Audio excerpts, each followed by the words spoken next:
London නුවර හීතරෝ ගුවන්තොටුපළ සැලකෙන්නේ එක්සත් රාජධානියේ විශාලතම ගුවන්තොටුපළ විදියට. ඒ වගේම එය යුරෝපයේ කාර්යබහුලතම ගුවන්තොටුපළ බවට පත්වෙද්දී ලෝකයේ 2024 දත්වලට ගනිද්දී ලෝකයේ දෙවැනිවට කාර්යබහුලතම ගුවන්තොටුපළ විදියට වාර්තා 4ට එක් වෙලා තියෙනවා. කොහොම වුණත් මේ අවස්ථාව වන විටදී අපි හීතරෝ ගුවන්තොටුපළ ගැන කතා කරන්නේ ඊයේ දවස පුරාම වසා දමන්න ගුවන්තොටුපළ බලධාරීන් ගත තීරණයත් එක්ක. මෙයට හේතුව වෙලා තියෙන්නේ හීතරෝ ගුවන්තොටුපළේ විදුලි සැපයුම මුළුමනින්ම බිඳ වැටීමයි. මේ විදුලි සැපයුම බිඳ වැටීම ගැන කතා කරනවා නම් මෙයට හේතුව වී ඇත්තේ හීතරෝ ගුවන්තොටුපළට විදුලිය සැපයන විදුලි උපපොළක හටගත් ගින්නක් නිසායි.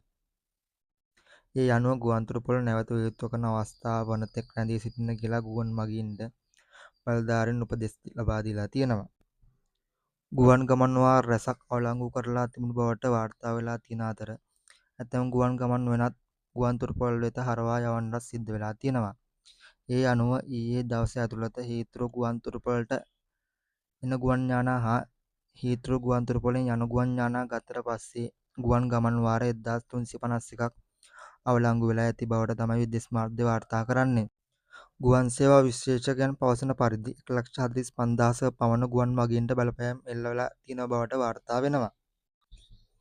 මේ අතරින් ගුවන් ගමන් වාර සඳහා පමණක් නෙවෙයි දුම්රිය ගමන් වාර සඳහාත් මේ විදුලි සැපයුම අත්විඳීම නිසා බාධා එල්ල වී තිබෙන බවට හීතරෝ ගුවන්තොටුපළෙන් වාර්තා වෙනවා.